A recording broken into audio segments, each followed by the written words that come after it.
আজকে জুমার দিন আমার 2 রাকাত জুমার নামাজ পড়ার সুযোগ দে। ও নবীর উম্মতেরা, নবীর আশিকেরা, হুসাইনের আশিকেরা গো, এই 2 রাকাত নামাজ জুমার নামাজ ছাইরো না, আমার নবীর শাফায়াত নসিব হবে না। রক্তে লাল হইয়া যদি হুসাইন 2 রাকাত জুমার নামাজ পড়তে পারে গো, আজকাল থেকে কথা দিতে হবে জীবনে কোনোদিন জুমার নামাজ ছাড়তে পারবা না। জুমার নামাজ আদায় করতে সময়টুকুন দিলে নামাজ শুরু করে দিলেন, রুকু সিজদার কাজ শেষ করে তাশাহুদে বসে সালাম ফিরানের আগ পর্যন্ত কাছাকাছি বসে বসে এই যে সৈন্যরা নামাজের ভিতরে প্রত্যক্ষদর্শীরা বলেন এক একটা করে তীর মারে হুসাইনের গায়ে।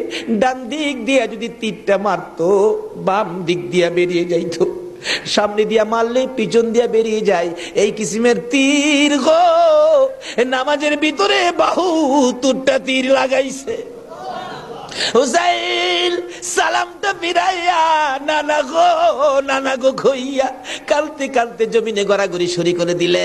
নিষ্ঠুর পাষাণ এই যদি সৈন্যের সীমার গলা কাইটা মাথা আলাদা করে নিয়ে গেছে। হুসাইন শহীদ হয়ে যায়। ওদিকে দিয়ে ডাকতেছে।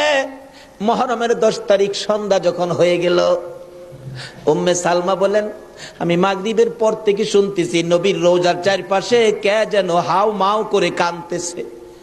মনে বড় অশান্তি, কিসের কান্দার আওয়াজ? দৌড়ায় যাইলাম, যাইয়া দেখি কোনো মানুষ দেখি না, কে যেন কান্দে। এসারের নামাজ পড়ে আমি উম্মে সালমা ঘুমের ঘরে ঘুমিয়ে গেলাম। এমন সময় দেখি আল্লাহর বন্ধু কাঁদতে কাঁদতে কোত্থেকে যেন আসতেছে। কাছাকাছি আসার পরে দেখি আবার রাসূলের গায়ে রক্ত মাখা মাটি দেখা যায়। উম্মে সালমা বলেন হুজুর কেন কান্দেন রক্ত মাখা মাটি শরীরে লইয়া? আমার নবী বলেন উম্মে সালমা রে, বোতলের মাটির দিকে তাকাইয়া দেখ, বোতলের মাটির অবস্থাগুলো দেখ। উম্মে সালমা বলেন তাকাইয়া দেখি বোতলের মাটি লাল হয়ে গেছে। আবার রাসূল বলেন উম্মে সালমা রে, আমার হুসাইন কারবালায় নাই রে, কারবালায় না।